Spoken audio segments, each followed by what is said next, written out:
নেক সন্তানের দোয়া আল্লাহ সহ্য করতে রাসূল বলতে যাই নেক সন্তান হবে এক বিন্দু চোখের পানি যদি বাবার জন্য একবার দুনিয়াতে ফেলে দেয় আল্লাহ রাসূল বলছে ইদা মাতালেন ফানু ইয়ালকাতান ওয়া মালাহু ইল্লা মিন সালাসাতি নবী বলল মানুষের মৃত্যুর পরে মানুষের সৎ আমলগুলা নেক আমলগুলা কবরে বাবা পৃথিবীর সব আমল বন্ধ হবে, তিনটা আমল বন্ধ হবে না।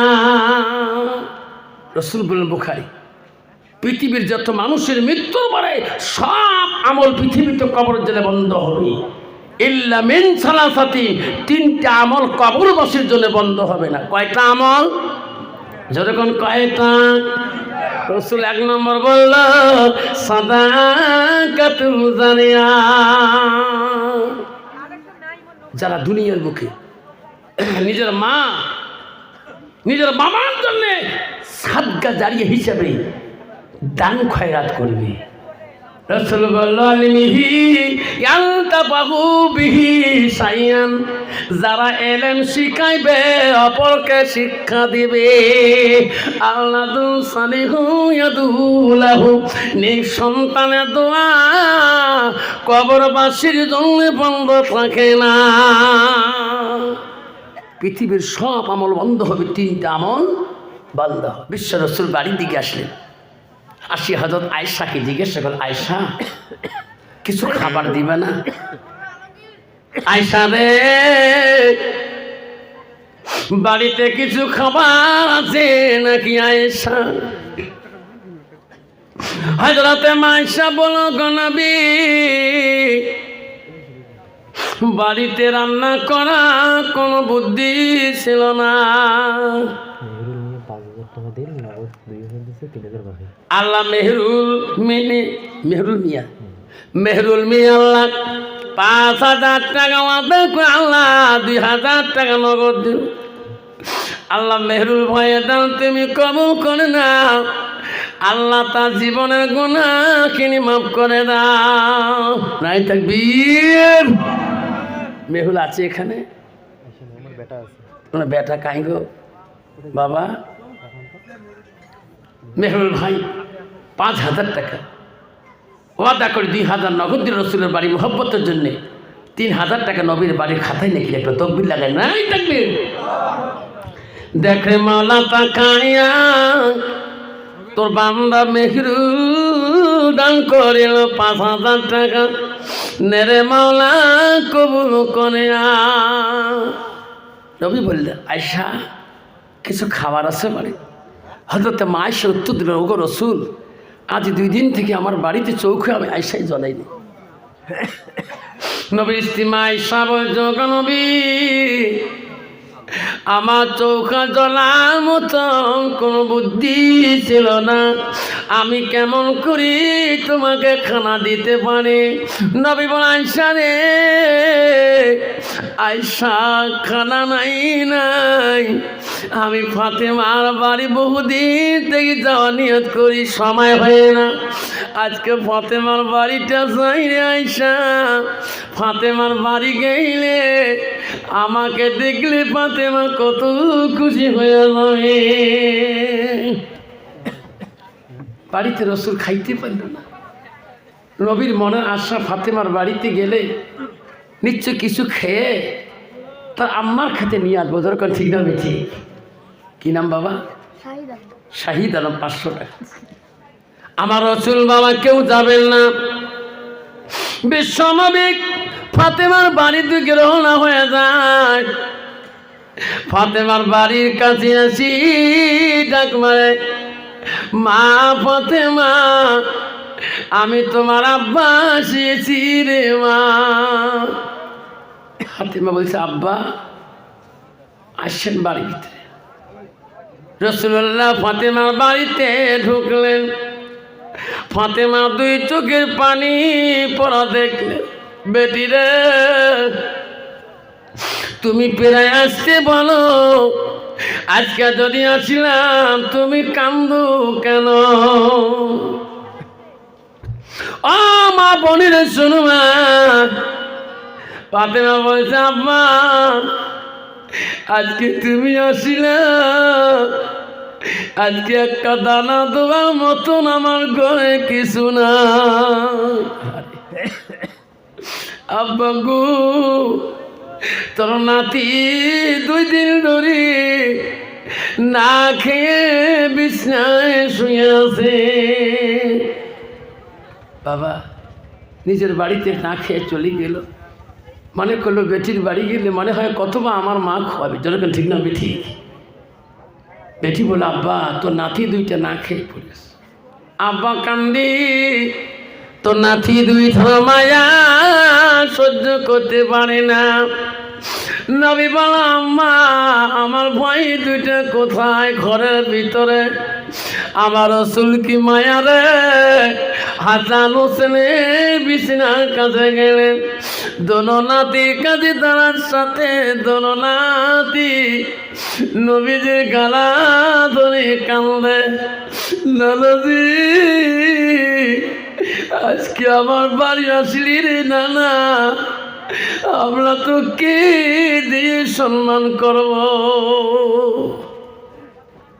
কোন বাবা ওই বাড়িতে রসুল আর কোনো খাওয়া খাওয়ার মন চলবে, সাবার মন চলবে? নানা রে বহুদিন পর আসলি রে নানা, আজকে আমার বাড়িতে এমন দানা নাই, খাবার নাই, তোকে দিয়ে আমরা 2 ভাই সন্তুষ্ট হব। নবীজি সোনার নবী রে, 2 নাতির চোখের পানি দেখি নবীর চোখের পানি টান হলো না।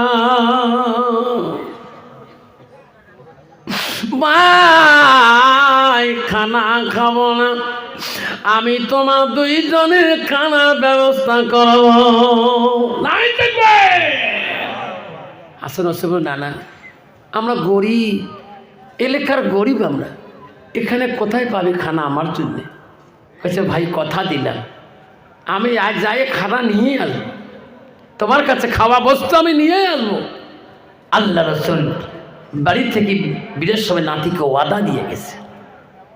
বহুদূর পথে রসুল গেলেন, কোথায় পাবো? গেতে গেতে সামনে দেয়া দেখে বিশাল একটা বাড়ি। ওই বড় বাড়িটার কাছে যায় নবী, দাঁড়ায়, কে আছেন গো বাড়িতে? ওই বাড়ির মালিক ছিল বিদিন। আবার কষ্ট হয় বাবা, কষ্ট হয় নাকি? কে গো তুমি? কইছে ভাই আমি বহুদূর থেকে আসলাম, তোমার বাড়ির কোনো কাজ আছে? নবী কি বললো, তোমার বাড়ির কিছু কাজ আছে? আমি কিছু কাজ করতাম। বিধিন বলল ভাই রে, আমি কয়দিন থেকে লেবার খুঁজি, কামলা খুঁজি, কামলা পাই না, তুমি যখন নিজে আসলি আমার বাড়ি বহুত কাজ, কি কাজ আছে? বিধিন বলল ভাই আমার বাড়ির একটা ফুলের বাগান আমার বাড়ির সামনে আছে, এই ফুলের বাগানে পানি দেব লেবার পাই না, কামলা খুঁজি পাই না, ওই ফুলের বাগানের গোড়ায় ফুলের গাছে পানি দিতে চাই, তোমাক নিলে কত মজুরি দিতে হবে? নবী বলল ভাই আমি মজুরি চুক্তি করব না, তুমি কত দিবা বলো? বিদিন বলল ওই ফুলের বাগানের কাছে একটা ইন্দিরা আছে কুয়া, 350 হাত গভীর, রশি লাগাছে বালতিতে, পানি তুলি তুলি ফুলের বাগানে দিবা, 1টা করে বালতির বিনিময় 3টা করে খেজুর দানা দেওয়া হবে। আরে রসুল বলল আমি যদি একটু কষ্ট না করি তাহলে তো আমার নাতি কথা দিয়েছে কিছু হলো নিয়ে আসবো, যেরকম ঠিক না ঠিক? রসুল বলল মা বোনের আম্মা ও শোনা, মা বলে না শুনে দেখো মা, কেন মা তুমি বুঝলি না রে মা, জান্নাত যদি যাইতে চান রে মাম্মারা, জান্নাত যাওয়া সহজ। ও মা, জান্নাত যদি যাইতে চাও নবীজির বেটি ফাতেমার মতো জীবন বানায় নাও। আমরা গো বিশ্ব নবী রাসূলুল্লাহ স্ত্রী হযরতে আয়েশা ছিল মা। ও মা গো, নবীজি বাড়ি গেলে আয়েশা বড় খুশি হয়ে গেত। মা, জান্নাত যদি যেতে চাও, ও মা স্বামী বাড়ি যাবে, মা স্বামীর দিকে তাকাবা, স্বামীর খেদমত করবা। মা গো, ওই স্বামী যদি খুশি হয়ে যায় তোমার জন্য আল্লাহ জান্নাত দিয়ে দেবে। মা গো, এখনো একটা নেক সন্তান আনবা। তুমি যদি হাসানা, তোমার চরিত্র যদি ভালো হয়, আল্লাহওয়ালা মুত্তাকিন মেয়ে হও, মা এখনো তোর পেটে গিয়ে আব্দুল কাদের জিলানীর মতন সন্তান আসবে, পৃথিবীতে আলে মুক্তি মওলানা হবে। কন্ত বাবা, মেয়েটা যদি ভালো হয়, বর্তমান মেয়ে পেটের থেকে হাফেজকারী মওলানা হবে কিনা? আসবে না? যদি মেয়েটা মুত্তাকিন পরহেজগারী হয়, ওই রকম মেয়ের পেটের থেকে এখন হাফেজকারী মওলানা মুক্তি জন্ম নেবে। কিন্তু মেয়েটা হইতে হবে মুত্তাকিন পরহেজগারী, আল্লাহওয়ালা হইতে হবে। আব্বারা খবরদার কেউ যাবেন না, মা বোনেরা কেউ যাবেন না। আম্মারা জানতে তেল করে নাও। বিশ্ব রসুল বাড়ির দিকে আসছিলেন, দেখেন সব বিবিরা কাজের মধ্যে ব্যস্ত, একটা বিবি কাজেই ব্যস্ত নাই। আল্লাহ রসুল ডাক দিয়ে বলেন, আয়েশা শোনো, সবাই কাজ করছে তো তুমি কাজ করবা না? কন্ত বাবা, যার একটা বউ আছে, দুই বউওয়ালার প্রশংসা করে, বললাম বড় দেখা ভাই রে, কে সুটকু যেটা সুগড়ে ভাই, কে এরা দুইটে বউ, একজন মাথা টেপে একজন ঠ্যাং টেপে। সুটকু পুষ্করি দেয়নি, বাড়ি থাকবে সাহস না পায়, যখন ঠিক না ঠিক, মাথা টেপে না ঠ্যাং টেপে, ওই বাড়ি যাবার সাবর না। দুই বউয়ের মেজাজ একদম দা ধরিয়েছে, একদম বেই ধরিয়েছে, ঠিক না বেটি? মা আয়েশা সিদ্দিকে নবী ডাক বলল, আয়েশা কেন গো নবী? সবাই কাজ করতেছে। নবীজির প্রথম বিবি হযরতে মা খাদিজাতুল কুবরা, নবীজির দ্বিতীয় বিবি ছিল হযরতে সাওদা, নবীজির তৃতীয় বিবি ছিল হযরতে মা আয়েশা, নবীজির চতুর্থ বিবি ছিল হযরতে জয়নব, নবীজির ৫ নম্বর বিবি ছিল হযরতে হাফসা, নবীজির ৬ নম্বর বিবি ছিল হযরতে উম্মে হাবিবা, নবীজির ৭ নম্বর বিবি ছিল হযরতে মাইমুনা, নবীজির ৮ নম্বর বিবি ছিল হযরতে সুফিয়া, নবীজির ১০ নম্বর বিবি ছিল হযরতে রায়হানা, নবীজির ১১ নম্বর বিবি ছিল হযরতে মারিয়া।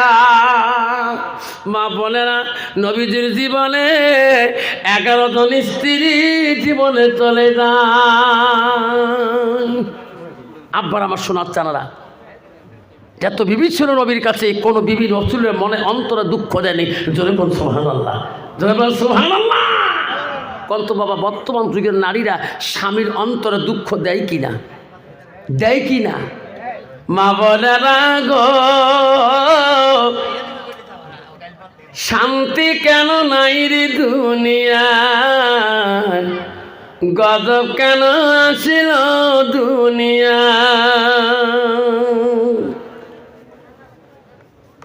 আসামতে গজব আসিল, হাজার হাজার মুমিন কানল, বিদিলের জ্বালা। মা বোনেরা গো, শান্তি কেন নাই রে দুনিয়ায়, গজব কেন আসিল দুনিয়ায়।